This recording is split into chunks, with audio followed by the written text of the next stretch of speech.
Hoje o nosso bate-papo é com Luiz Fernando Freitas Camargo, professor universitário, geógrafo, doutor em educação pela USP, trabalha há mais de 30 anos com formação de professores.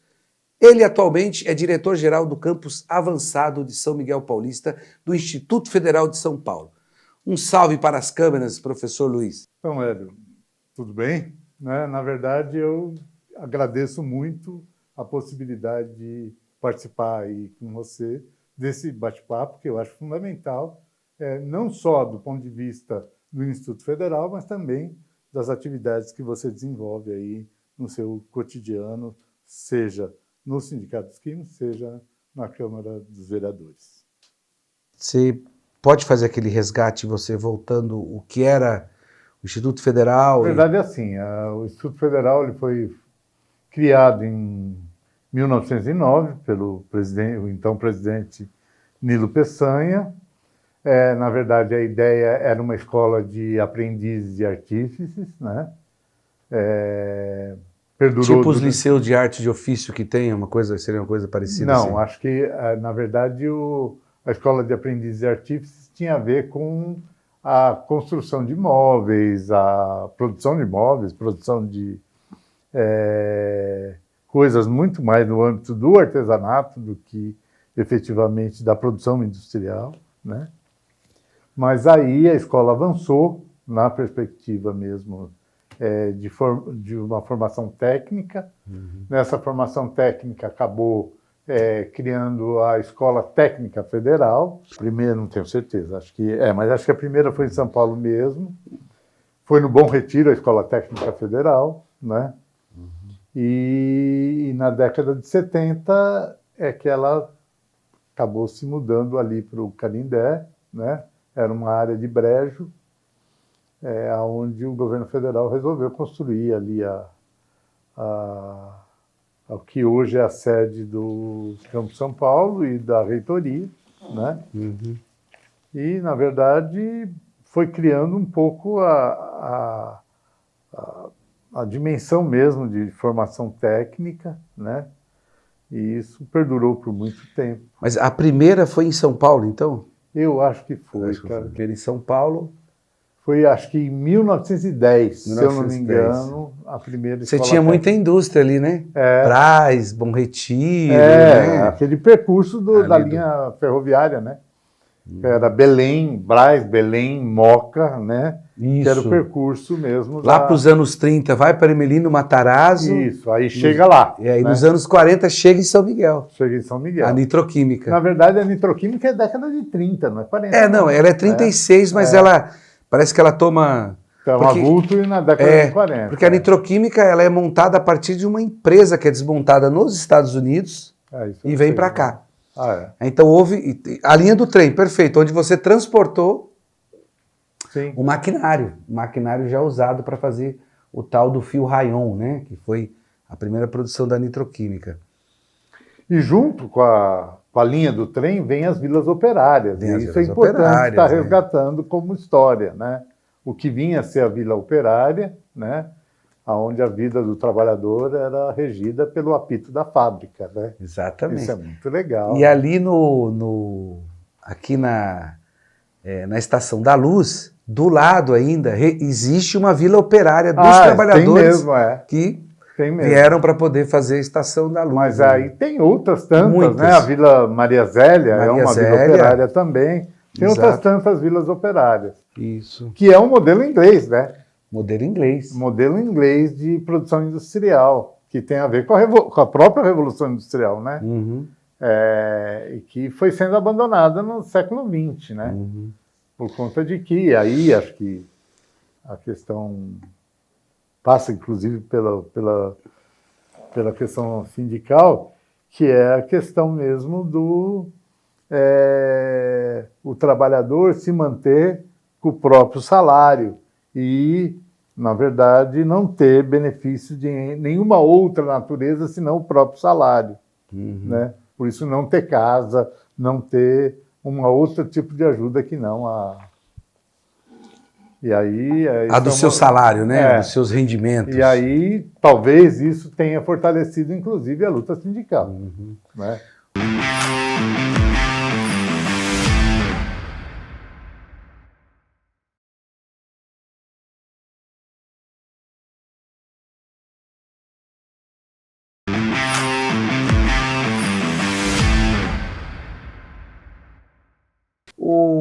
Só lembrando aqui, Luiz, você tem a instalação, então, lá onde era a antiga estação Ponte Pequena do metrô, né, hoje é Armênia, Sim. que eu lembro, da Escola Técnica Federal de São Paulo. Se eu não me engano, tinha um curso de telecomunicações, o curso de eletrônica, que eram excelências, tinha mais, acho que construção civil já tinha também lá. Não, se eu não acho me que engano. não. Ainda não? Construção civil, acho que não. Na verdade, você tinha lá todos os cursos técnicos, ainda não tinha o curso superior, né? O curso superior Não, né? chega depois. Chega depois. E aí, eu tenho a impressão que é na área da mecânica, da soldagem, acho que é isso que fala, é desse jeito que fala, né? Mas eu acho que o carro-chefe era a mecânica. Era mecânica, né? Era mecânica. Mecânica e eletrônica, eu acho. Que Eletrônica depois. Eletrônica depois? Depois, mas a mecânica foi, de fato, aquela que impulsionou aí Ela já era Instituto Federal, já era pertencente ao governo federal? Escola Técnica Federal. Era ZET? Ou depois, é ET? É Escola Técnica Federal. Já era Escola Técnica Federal. Depois ela vira Cefet. Porque a gente tinha que as ETs, Escolas Técnicas Estaduais, eram escolas técnicas, era ET, Escola Técnica Industrial, não era isso? Sim. Inclusive, inspirada aí no próprio Senac, né? No Senai.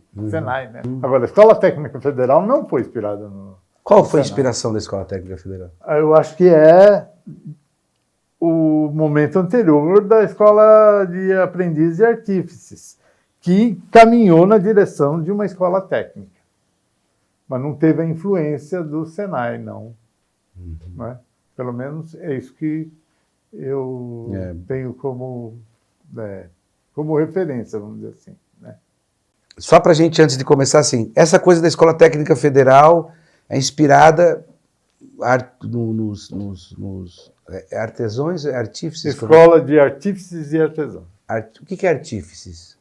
Artesão, sim, mas artífice é o quê? Na verdade, o artífice, eu acho que é uma mistura disso aí. Uma mistura dessa... E era artífice do quê? Que tipo de... Porque São Paulo, nessa época, tinha chapelaria, fábrica de fazer... muito dos produtos daquela época e daquilo que, sei lá, se buscava como... Porque na construção civil tem... Todas as construções desse período são construções manuais de grandes artesãos. Era também os moldes. Os né? moldes. Os moldes eram uma referência importante dessa escola de aprendizes e artífices. A gente chega na década de 70, você começa a ter já Na verdade, eu não tenho muita clareza do processo, mas teve uma primeira mudança na década de 40, né? Depois na década de 70. 40 é o início da grande industrialização já no Brasil, né? Acho que é já como efeito da era varguista mesmo. Principalmente de São Paulo, né? Que tinha... tem uma discussão no movimento operário que é o seguinte, que a greve de 1917, 19, uma grande greve, só quando você analisa os dados, aqui em São Paulo, você tinha a região do Brás, você tinha a região do Pari, você tinha algumas regiões industrializadas, que eram pouco, e tinha fábrica de chapelaria, de fábrica de banha, ainda era muito... Não era a indústria que a gente vê hoje, né? Não era aquela indústria... Não, até porque a industrialização do Brasil ela foi tardia, do ponto de vista da própria Revolução Industrial, né? Capitalismo tardio, né? O Brasil ainda tinha uma produção mais do ponto de vista artesanal do que do ponto de vista industrial. Fato, né? O modo de produção capitalista já desenvolvido na Europa, bem atrasado, né? Acho que esse capitalismo tardio, segundo João Manuel Cardoso de Bueno, ele chega na década de 50. Né? Como é que você tinha algumas as escolas técnicas industriais eram escolas de excelência. Eu lembro da Escola Técnica Lauro Gomes, eu estudei no Senai, que era colado à Escola Técnica Lauro Gomes, era uma instituição quando era ETI, Sim. né? E a Escola Técnica Federal já era uma escola também bastante renomada, escola vestibular, dificílimo de entrar, a gente chamava de vestibulinho, né? Sim. Eu acho que não sei se daí ideia de vestibulinho. Tinha o SECA, que era um cursinho preparatório na São Bento eu fiz o SECA. Meu filho também. Você também fez? Só que eu não passei. Tinha o SECA e tinha outro. Tinha um na Rua São Caetano. Na Rua São Caetano. Isso. Só que o mais concorrido era à noite lá, né? A concorrência era muito grande à noite. Durante o dia já era mais tranquilo, mas à noite era uma concorrência absurda, assim, muito forte. O que se deve a essa potência do Instituto da Escola Técnica Federal na época? Como é que ela consegue ser vanguarda? Como é que ela consegue despontar nessa questão técnica? Porque os alunos que estudaram na Escola Técnica Federal, eles tinham duas instituições muito fortes que eles iam, as principais, que ia para a Poli USP, ia para a Engenharia na USP, ou ia para a FATEC, que era uma escola também que... Mauá também. Mauá, né? É. Sim, a Mauá já... Mauá também. Mas eu acho que é assim, eu vou falar um pouco da minha impressão, eu não sei se isso, de fato, se confirma efetivamente. Acho que é assim, a formação dos professores é o que dava um certo prestígio, vamos dizer assim, à formação técnica nas escolas técnicas federais, né?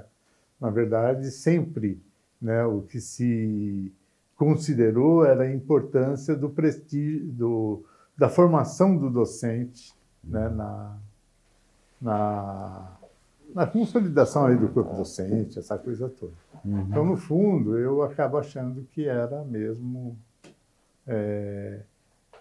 um elemento fundamental, era o tipo de profissional que atuava dentro das escolas técnicas federais. O Senai é preocupado com o mercado de trabalho, assim, eu falo direto, né?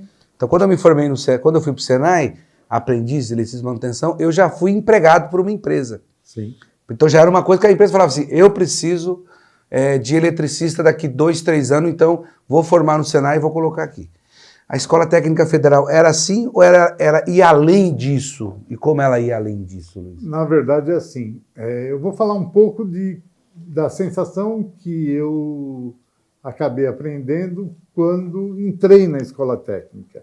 Na verdade, existia um certo preconceito da escola técnica em relação a atuar junto à empresa.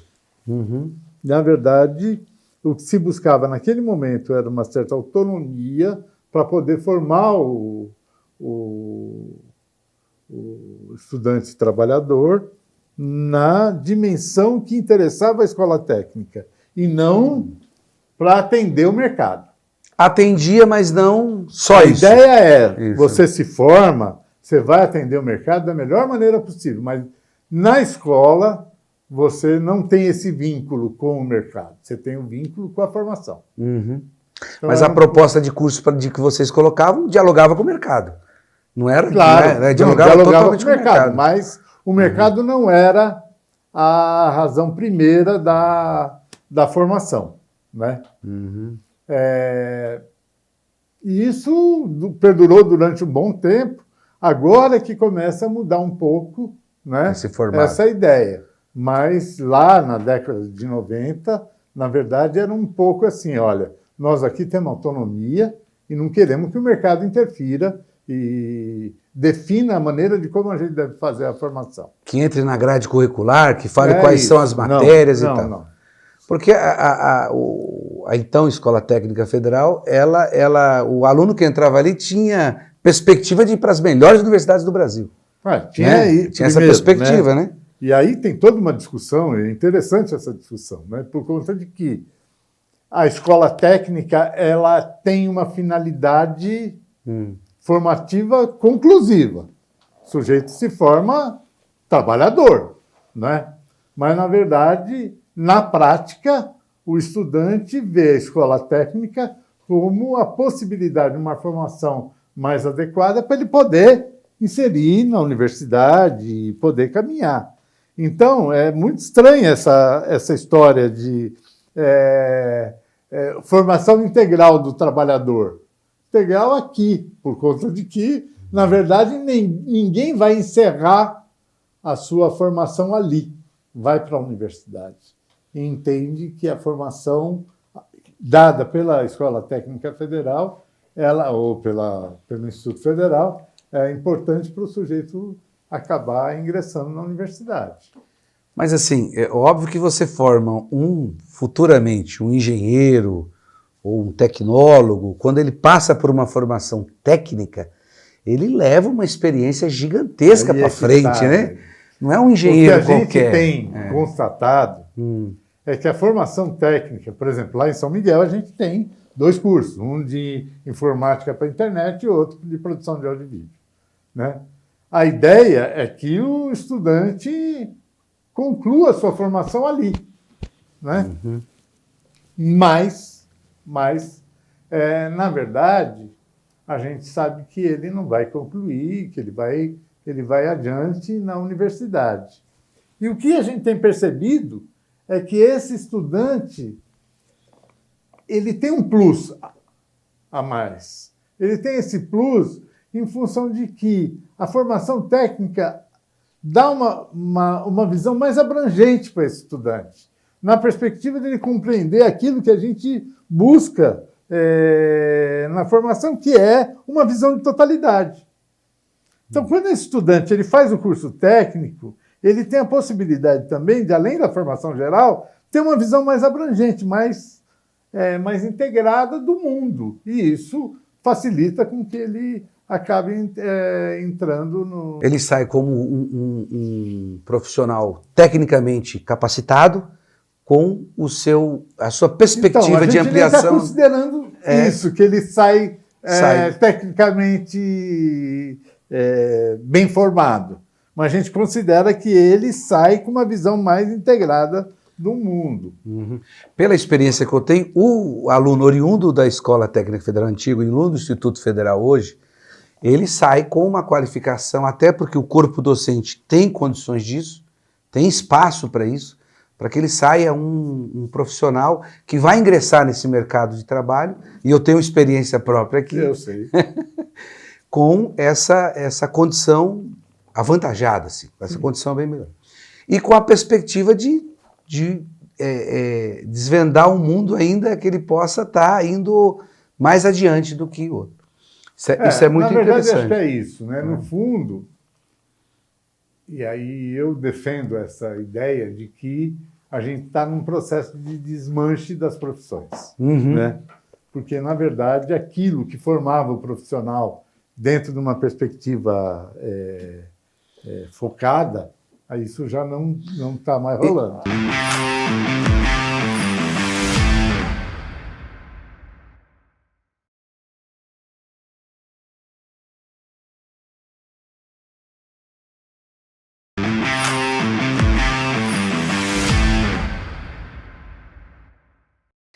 Mas vamos encerrar esse capítulo aqui. Você tem, no governo Fernando Henrique, você muda, o Instituto Federal muda de nome, Isso. Vai para ser Cefet já? Cefet, isso. Já tem o curso superior já? O curso superior, eu posso dizer no Campo de São Paulo, dos institutos federais. No Brasil todo, não? Do Brasil, não sei dizer. Mas lá começa em 2001. 2001. 2001 e o primeiro curso é o curso de Física. Tem um amigo meu que já não está vivo, mas começou a fazer, se formou em Física na Cefet, lá aqui do Tietê. Eu acho que o primeiro curso foi Física, o segundo, me parece, não tenho certeza, foi Geografia. Geografia. Geografia. Pelo menos nas licenciaturas. Eu não sei nos outros cursos, eu não sei. Mas aí no governo Lula muda de nome também? Não, continua como Cefet. O quê? No governo Lula. É no governo Lula que a transição de Cefet para Instituto Federal. E o que muda essa transição? O que de novo aparece? Isso é importante. Isso eu acho que talvez seja a maior revolução, vamos dizer assim, dentro das escolas técnicas, que eu chamo de escola técnica, que depois virou Cefet, que depois Instituto Federal. No governo Lula, o Instituto Federal ele vai ter 50% das vagas destinadas à formação do ensino médio integrado ao ensino técnico. 50% das vagas. 20% das vagas destinadas à formação de professores. E as outras 30%, pode ser os bacharelados, pode ser cursos, pode ser inclusive incrementado nos cursos médio técnico integrados, né? Pode ser outros tipos de cursos. Então, na verdade, a gente tem necessariamente a formação de 50% de estudantes nos cursos médios técnicos integrados, 20% na formação de professores. O resto pode ser bacharelado, pode ser outros cursos. Pode ser pós-graduação, essa coisa toda. Curso técnico junto com a formação do segundo grau, eu acho que aí a mudança na LDB, é isso? LDB que muda isso? Há uma mudança nos anos 90 de que você desmembra o curso, você não pode mais fazer o curso. Foi o governo FHC que desmembrou. Desmembrou. Formação Tipo, técnica de um lado, formação geral de outra. O Liceu de Artes de Ofício ele faz isso, o Senai também faz isso. Faz, né? Não tem mais o curso técnico junto com o curso normal de segundo grau. Agora, foi no governo Lula que se retomou o médio técnico integrado. Agora, o que tem de interessante nessa história é um pouco de que a formação técnica requer necessariamente a compreensão do mundo a partir da formação geral. Coisa que tinha sido apartada no governo FHC e que retorna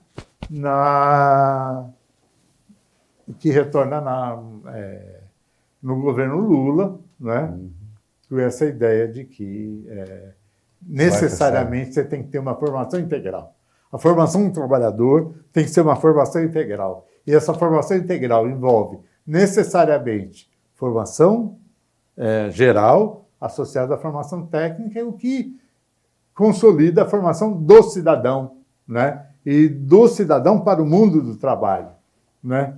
E isso é fundamental para você ter uma visão mais articulada aí do que vem a ser o ensino médio técnico integrado. Então, na verdade, no Instituto Federal, a gente tem o ensino médio técnico integrado, mas a gente também tem o que se chama curso concomitante ou subsequente, né? O que é o concomitante? É você fazer o ensino médio numa outra rede e fazer a formação técnica dentro do Instituto Federal. Esse é o concomitante. O que é o subsequente? É a mesma coisa, só que o sujeito já é formado no ensino médio e ele vai fazer o curso de formação profissional dentro do Instituto Federal. Isso existe, isso existe ainda, não, tem, né? Mas não é a meta fundamental do Instituto Federal. A meta fundamental do Instituto Federal é o médio técnico integrado. Agora você é diretor do Instituto Federal de São Miguel Paulista. Isso. Instalado a partir de 2017, 16 para 16, né? Não, foi 16. Como centro de referência. Centro de referência. Como campo. Tá. Lá ele é um campo, é uma extensão. Na verdade, e não é. Eu vou contar uma história aqui que se passou há 2 semanas atrás e que faz a gente pensar um pouco em que situação a gente está vivendo, né? A gente fez uma reunião de pais para falar da greve. A gente está em greve, né? Em função aí da tentativa de recomposição salarial, né? A luta dos trabalhadores. É isso. Né? E a gente está em greve, então a gente chamou os pais para fazer uma conversa para dizer os motivos da greve e por que a gente estaria entrando em greve. E teve um pai que foi emblemático na fala dele. Ele falou, eu não estou entendendo o que vocês estão fazendo aqui, por conta de que meu filho está num campus do Instituto Federal, mas um campus avançado. Isso significa um campus muito diferente dos outros, que tem muito mais probabilidade que os outros, por isso ele é avançado. Né? E aí isso acendeu uma luz aí, na perspectiva de que a gente tem que mudar essa nomenclatura. Que diabo de nomenclatura é essa de campus avançado, aonde o campus avançado ele é muito inferior ao campus pleno, ao campus normal do Instituto Federal, né? Então, na verdade, a gente tem vivido essa ideia aí de uma situação precária numa região que necessariamente requer aí vaga para o ensino médio técnico integrado, né? Nós somos o segundo campus mais procurado de todo o estado, né? E assim mesmo a gente não consegue prosperar. A ponto de a gente, e aí você é um companheiro bastante solícito, né? Do ponto de vista de atender às nossas reivindicações, e a gente já foi até para Brasília tentar reverter essa situação. Mas é isso. O campus São Miguel é um campus que não consegue atender às demandas da comunidade. Qual que é a procura? Me dá um formato desse campo. Quantos alunos tem? Qual é a procura? Tem, nesse momento, 23 professores, né, e 13 administrativos pedagógicos. A gente tem 2 cursos médios técnicos integrados e tinha um de Proeja. O problema do Proeja, e a gente identificou isso com uma certa, uma certa... Proeja Proeja é o EJA profissionalizante, né? Na verdade, o sujeito que procura EJA, ele já tem uma certa idade e ele está querendo mesmo concluir o ensino médio que ele abandonou em função da vida mesmo, né? Das condições concretas da vida. E aí, o que a gente percebeu é que, no final, a gente tinha 3 estudantes só. 3 estudantes para formar. E a gente tem uma deficiência muito grande de professores, né? E o médio era um curso médio, dentro de uma perspectiva de EJA, profissionalizante. Então, o que a gente fez? A gente substituiu, está tentando substituir esse EJA agora por um novo médio técnico integrado em design gráfico.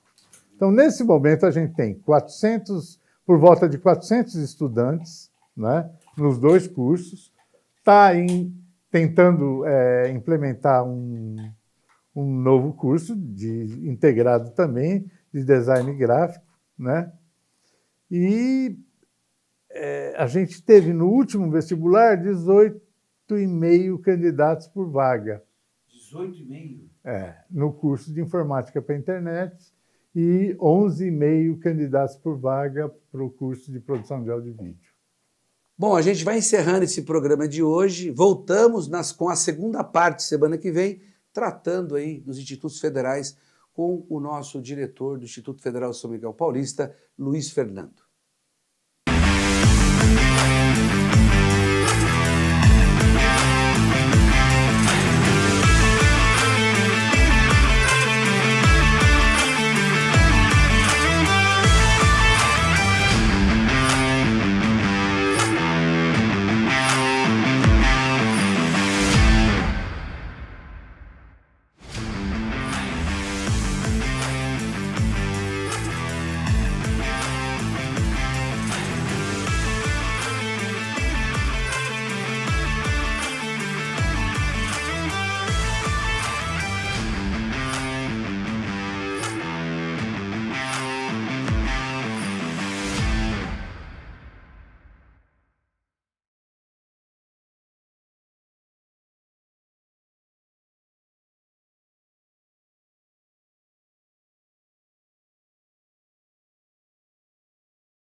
Isso aqui é a técnica, Luiz. É? É a técnica esse negócio. Essa vida que a gente fica toda hora. Vontade de matar esses moleques. Tá certo. Por isso que eles vão trocando aqui. Eles fazem exploração dos menores aqui. Entendi. Tem um agenciador, que é o Matheus. Então, o Matheus é o agenciador. É o recruta, é o cara que vai lá. Deixa eu te falar, Luiz, qual a parte que você parou? Assim, dá estava dando um raio-x do Instituto Federal de São Miguel Paulista, que é campus avançado. Isso. A nomenclatura atrapalha muito, tá? Eu Demais me a confundo conta. demais com essa nomenclatura. Avançado e pleno, quer dizer... Avançado é mais que pleno. Avançado é mais que pleno. Mas é avançado. Foi né? isso que o pai falou. O pai falou isso. Avançado é mais que pleno. Exato. Né? Então, na etimologia fundo, da palavra está certo. Eu né? acabo achando que a nossa luta talvez seja não só conseguir avançar aí o número de servidores, né?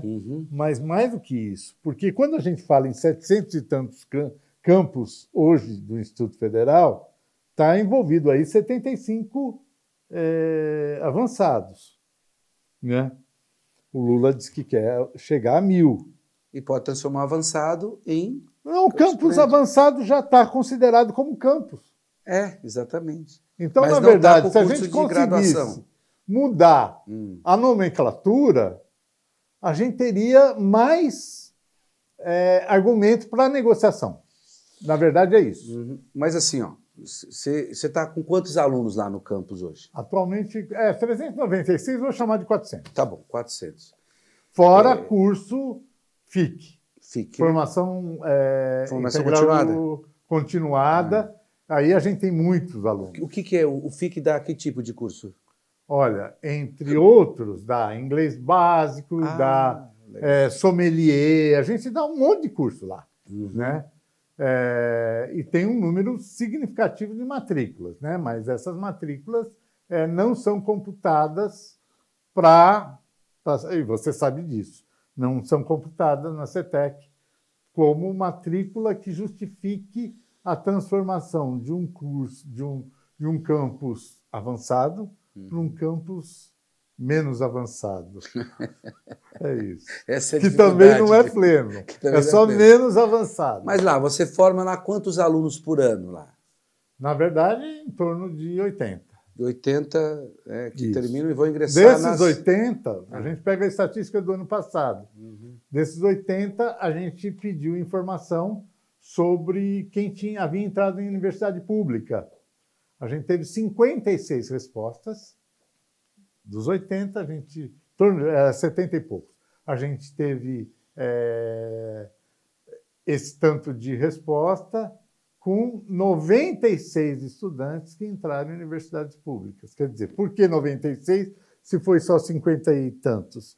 Foi por conta de que, na verdade, tem estudante que entrou na USP, entrou na Unicamp, entrou na Unesp. Então, entrou em mais de uma instituição. Mais de uma instituição. Então, nós tivemos 96 respostas. E nós tivemos alunos... E que tipo de curso que esses alunos estão entrando nas universidades? Olha, eu falo isso porque eu falo com um certo ufanismo, né? Nós tivemos 2 alunos que entraram na São Francisco, sem cursinho, sem nada.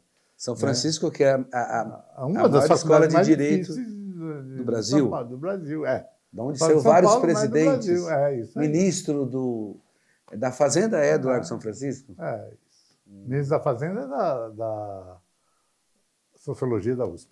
Não, mas ele também passou pelo Largo São Francisco. Direito na Largo São Francisco. O Haddad? O Haddad vem do Largo São Francisco. Eu não sabia. Ele veio do Largo São Francisco, Sociologia e Economia. Economia também sabia. Mas aí está no pós, no mestrado isso. e tal. Doutorado. Então, a gente tem estudante que entrou na Sociologia, tem muito estudante que entrou na Geografia, teve estudante que entrou na Informática, na Biologia. Teve estudante que entrou em... Luiz, qual que é a importância territorialmente de ter um Instituto Federal? Esse pessoal que estão ingressando nas universidades públicas, eles são da onde? Eles são ali do território? São. Na sua maioria? São. Acho que a gente teve uma mudança. E não é uma mudança que eu reputo como boa.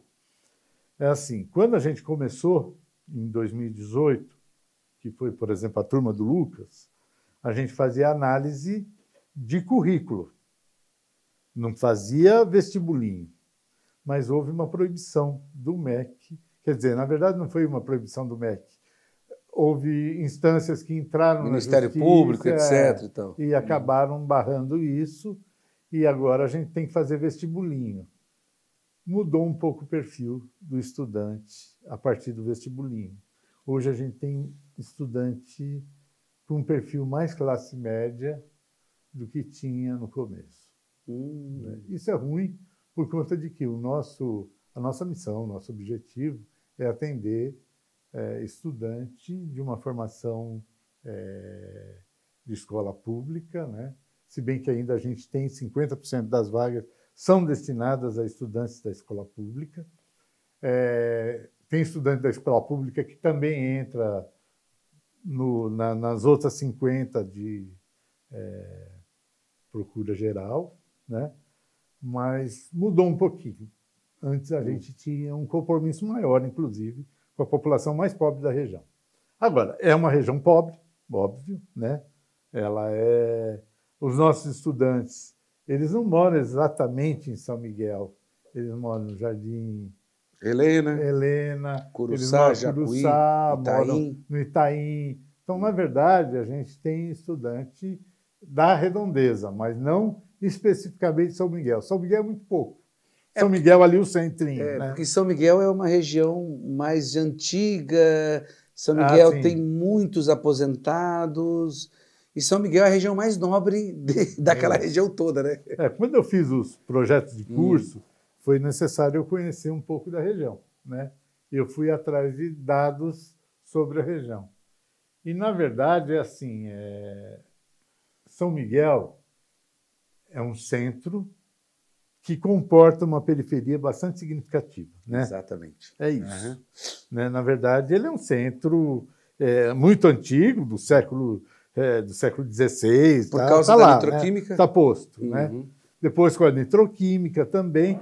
Mas São Miguel, o centro de São Miguel não representa a região de São Miguel. A região de São Miguel ela é muito, muito carente, né? O que identifica muito mais com aquilo que a gente chama de Zona Leste. Né? Zona Leste 2, que é isso. E é tão interessante isso a ponto de a gente perceber que Hermelino Matarazzo se desgrudou de São Miguel e está muito mais vinculado à Penha. Por quê? Porque a Penha tem, do ponto de vista de status, a Penha tem mais status que São Miguel. Então, a população de Hermelino hoje está muito mais voltada para a Penha do que voltada para São Miguel. É muito interessante essa história. Fruto da industrialização também. Chega primeiro em Hermelino Matarazzo. A Matarazzo. Né? Exatamente, a Matarazzo. Depois você vai ter a nitroquímica. Sim. E sempre foi uma concorrência dessas duas localidades ali, muito forte. Mas, a princípio, a Hermelino estava mais próximo de São Miguel. Estava mais próximo. E agora está mais distante. Porque Hermelino e São Miguel estavam os dois distantes do centro, né? Sim. Os dois estavam eles eram mais... Eles eram... regiões bem afastadas, né? Partícipes, né? Vamos dizer assim. Exatamente. Bom, falou do sucesso dos alunos formados lá no Instituto Federal de São Miguel Paulista. Há uma proposta que esse campus, né, ele venha ter os cursos de graduação, venha dobrar o seu efetivo de professores e também de administração. Isso aí está em curso, né? Isso aí não está... Então, e aí, na verdade, assim, acho que eu tenho que colocar isso aqui, que a gente está numa batalha difícil, né? Batalha complicada, e que a gente conta com a participação de parlamentares. E a pessoa que tem mais nos apoiado aqui, com certeza, é o Hélio, né? O Hélio nos apoia desde 2018, ainda como representante do Sindicato dos Químicos, né? Faz os folhetos de divulgação, né? A gente tem... E depois, como parlamentar, é uma pessoa que tem nos apoiado integralmente na busca dessa transição, né? De a gente sair da condição de campus avançado para um outro tipo de campus que ainda não é pleno, mas um campus mais adequado para a incorporação de novos cursos. Então, a gente conta, de fato, com o apoio, né, dos parlamentares, de modo geral, e conta, de fato, com a intervenção do Hélio nesse processo, né? A gente teve em Brasília, agora com o Boulos, como candidato aí para a Prefeitura de São Paulo, né? E, na verdade, isso foi importante. Não sei se a gente vai colher frutos disso, mas se a gente não colhe frutos neste momento, necessariamente a gente tem condições de chegar às instâncias da CETEC, né? A partir dos parlamentares, porque nós, enquanto docentes, não chegamos. Bom, foi aprovado 2 campos naquela lote de 100, 2 institutos em São Paulo, um no Jardim Ângela e o outro ali na cidade de Tiradentes, né? Fora a Universidade Federal ali da Jacú-Pêssego, ali no antigo prédio da Gazarra, que, enfim, vai ser uma universidade gigantesca, né? Sim. Para a efetivação do campus da cidade de Tiradentes, você que tem essa experiência no Instituto Federal, qual é o tempo que você acha que ele vai ter para abrir as portas para começar o curso? Porque São Miguel Paulista é uma realidade. Sim. Está lá o prédio, voltar atrás, não dá para voltar atrás. A expansão, eu acredito muito, Luiz, que ela vai se dar. Quer dizer, nós vamos ser um campus pleno, porque não tem como, essa lógica não encaixa. Quer dizer, se você consegue, em pouco espaço de tempo, ter uma quantidade de alunos ali já com um trabalho muito concreto ali, sedimentado, tanto do ponto de vista local, assim, já tem uma produção, digo, já tem o que dizer do Instituto. Agora, cidade de Tiradentes, quando você acha que a gente vai poder entrar na sala de aula os primeiros alunos? Eu acho que é assim. Bom, primeiro queria dizer que São Miguel não são só 2 cursos, né? Tem infinidade de projetos muito bem-sucedidos, né? A gente tem projeto de horta, a gente tem projeto de educação étnico-racial, a gente tem um monte de projetos. Na verdade, e isso vale a pena a gente estar ressaltando, o Instituto Federal, ele pensa na formação a partir de ensino, pesquisa e extensão, né? O que significa isso? Que o ensino, necessariamente, ele conta com a pesquisa como princípio educativo e a extensão como elemento de realidade que nutre a formação do estudante. Então, o Lucas vai colocar todos os cursos que o Instituto Federal tem aqui, de algum lado da tela, que vai aparecer, né? Legal. Isso é importante, dizer, exatamente. Porque a gente fica falando de 2 cursos, fica parecendo que a gente não faz mais nada. Não é o contrário, a gente faz para chuchu. Por outro lado, é evidente, e eu fiz parte do grupo que iniciou a discussão sobre a cidade de Tiradentes, né? Sobre o campus da cidade de Tiradentes. Eu primeiro, o Hélio depois, né? E a gente, claro, a Zona Leste é uma das cidades mais povoadas, quiçá, do Brasil, né? Na verdade, próximo de 2 milhões de habitantes, a Zona Leste 2. Então, precisa necessariamente de outros institutos, de outras instituições educacionais. Na verdade, o que a gente percebeu foi uma certa animosidade entre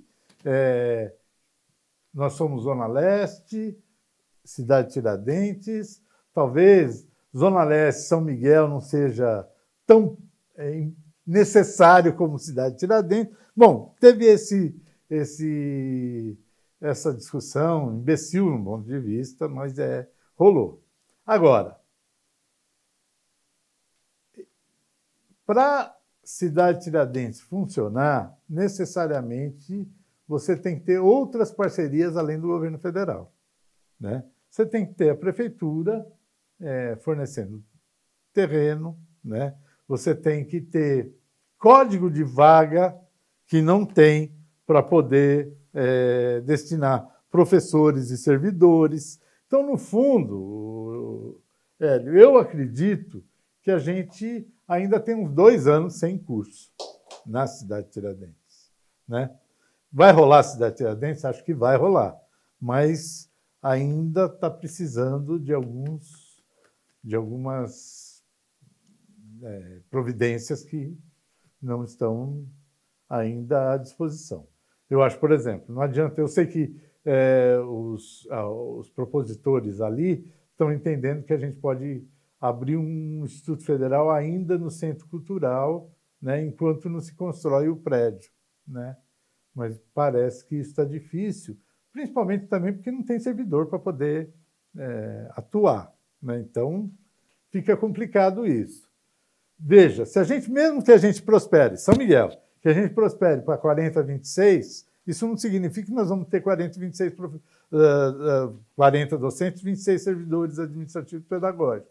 Por quê? Porque, na verdade, não existe código de vaga. Se não existe código de vaga, não tem como contratar. O que é código de vagas, Luiz?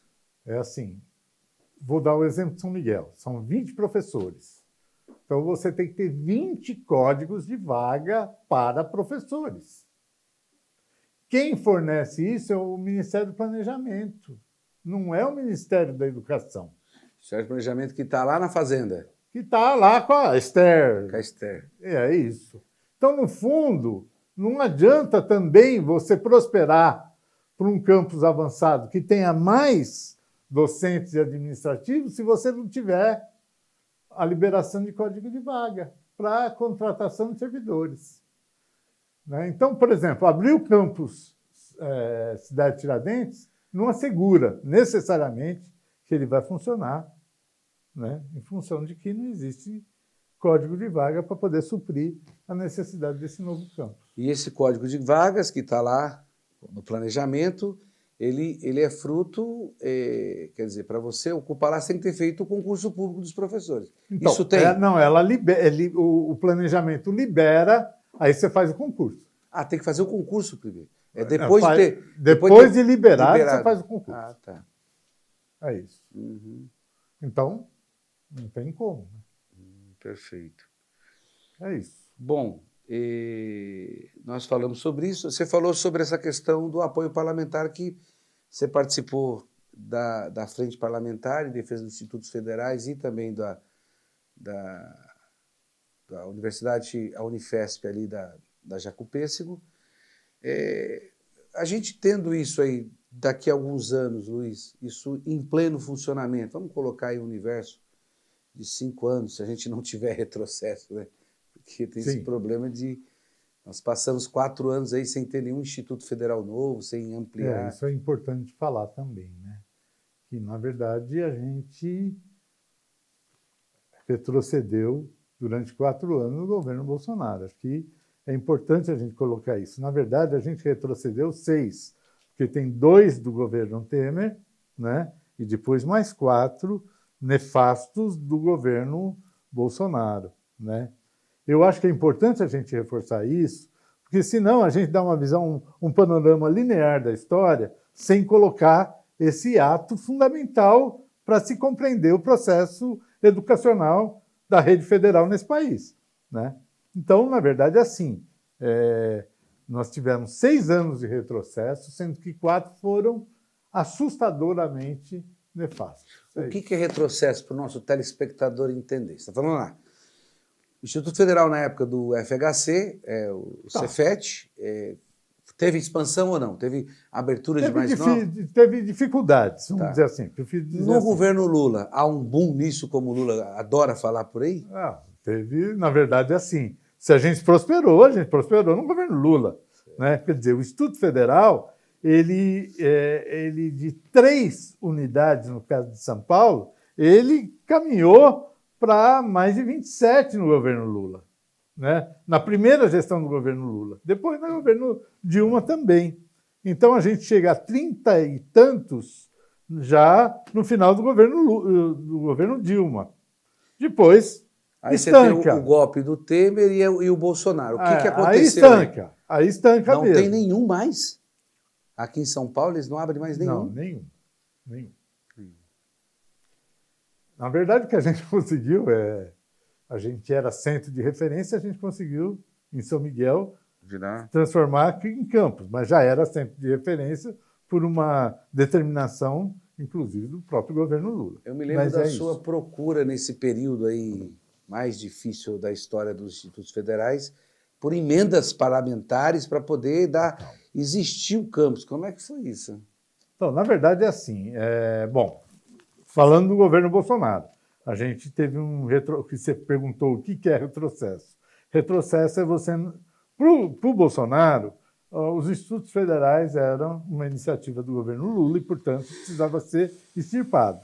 As escolas cívico-militares foi a tentativa de substituir os institutos federais. Aqui a gente teve uma reação significativa e conseguiu reverter essa história. Tinha também um outro projeto, que eu não estou lembrado do nome, que também tinha a ideia de substituir os institutos federais.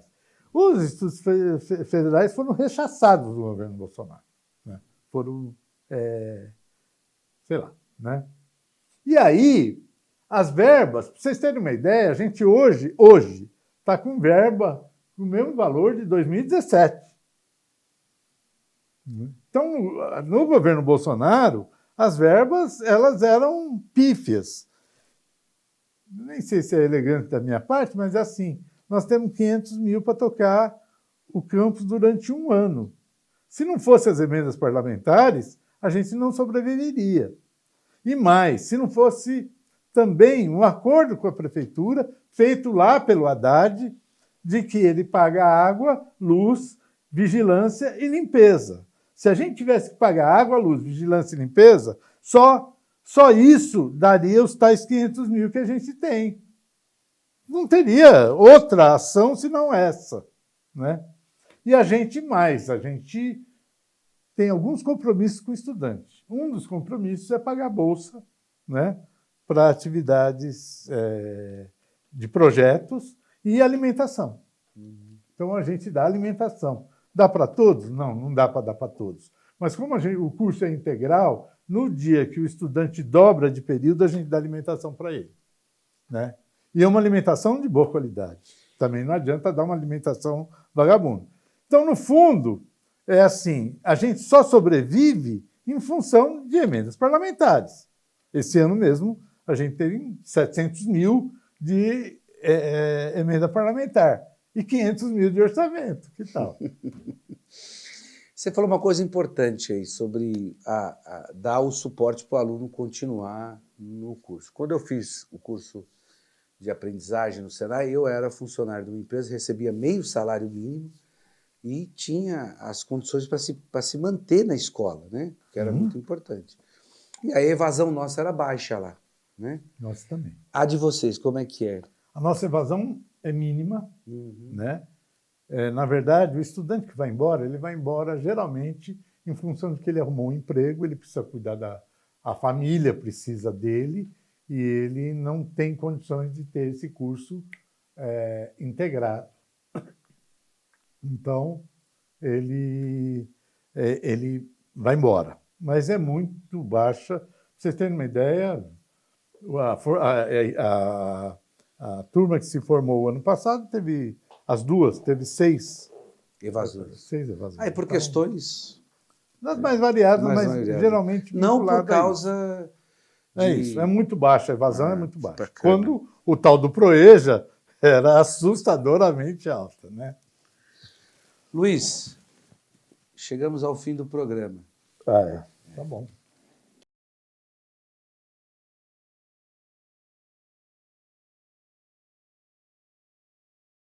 Vamos abrir para ele fazer as considerações finais, você dá o recado que você quer dar. Aí eu faço a chamada para a gente começar o programa. E nós vamos transformar em 2, não é isso? Ou 3. Nós temos um formato, eu acho que fica melhor assim, né? Grupo, equipe, transitória aqui, né? Acho que o cara fica mais à vontade, assim, sem falar nada para ele. Eu já fiz várias sacanagens com outros aí também. Não sei, está gravando ainda? Não, agora acabou. Agora acabou mesmo. Puta, isso foi muito bom, cara. Muito bom mesmo. Aliás, produtor, diretor, roteirista. Cara. Deixa eu te falar. Se falasse gravando, pronto. Não, isso E você viu que ele sensualizou o programa, porque ele deixava subir a camisetinha aqui. É. Mas aí a Mas gente isso corta, corta, né? porque nós temos aí várias câmeras que vai dar para poder resolver. Escolha o seu melhor ângulo, não o sensual. Cara, mas o que acontecia com a camisa? Não, porque sobe, cara. É, Vai aparece subindo, aqui. normal isso aí. Ó, É. vamos fazer aqui um fechamento, aí você se prepara para poder fazer a fala que você Agora achar eu que vou tem que ficar gago. fechar. Não, tá gravando, mas fechar da forma que você quer dar um recado a que você acha importante. Eu vou fazer uma abertura Tá. e vou fazer uma passagem, não nessa ordem, se você quiser falar agora, se você quiser que eu faça a abertura e depois você grava. E tem que fazer a passagem, né, de um programa para o outro. É isso que eu tenho que fazer? Hein, ô, voz da consciência? Tem uma consciência aqui. Ah, você tem ponto, Tem né? ponto. Tem um grilo aqui que eu te contar. Já foi pior, mas durante esses anos conseguimos doutrinar o grilo. Você sabe que eu pus grilo uma vez, o ponto, né? Na verdade é assim, eu não consegui.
Esse é o Bora Geral na TVT, aqui na Grande São Paulo.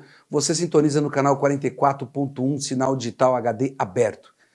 Estamos aqui para debater temas relevantes sobre São Paulo. E hoje a gente entrevista Luiz Fernando de Freitas Camargo. Cadê falar mais sobre ele? Né? Ele podia ter emendado, né? Corta aí, o Lucas. Corta aí, Lucas, tá bom? Corta aí, né?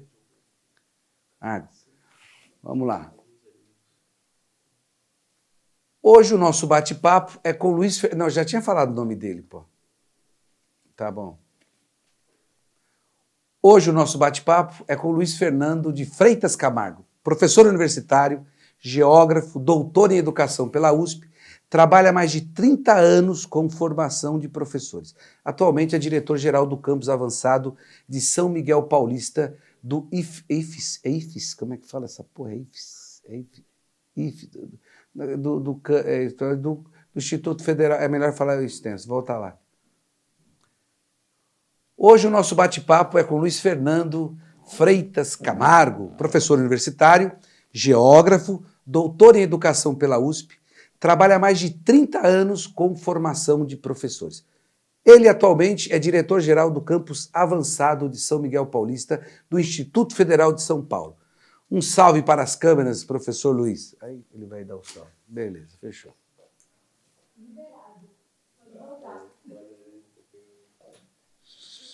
Tem que fazer a abertura com ele, né?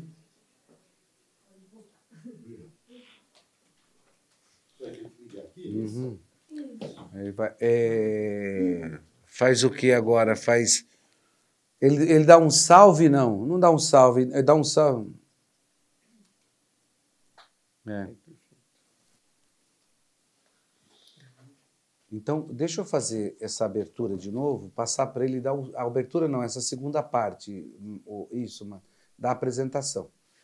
E aí, Luiz, você dá um salve. Oi, beleza? Estamos aí, uma coisa curta, só para dar um salve. Aí eu vou fazer a chamada. Fala alguma coisa, Luiz, para a gente saber se está tudo bem. Pode falar aí no microfone, fala aí. Eu? Não, você fala, Luiz, Não, sim, eu não sei exatamente o quê. Não, eu só estou testando o seu microfone, o ponto Ah, aqui para testar tá. o microfone. Então é isso, estou falando. Fui até o banheiro, mas já voltei, já estou aqui. Fiz xixi. Não, xixi não, mas não. Xixi é ruim. Xixi é ruim, pô.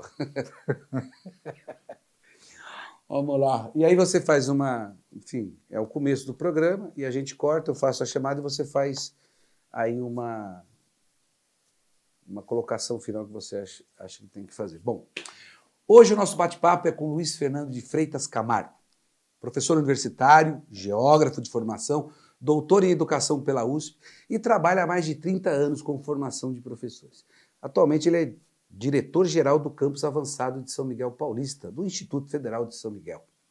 Um salve, querido Luiz Fernando. Bom dia, Hélio. Não tem bom dia, é um salve, porque isso aqui é atemporal. Tá. Ele passa a tarde ainda. Então, boa tarde. Não, sem bom dia, sem boa tarde. Oi, Hélio.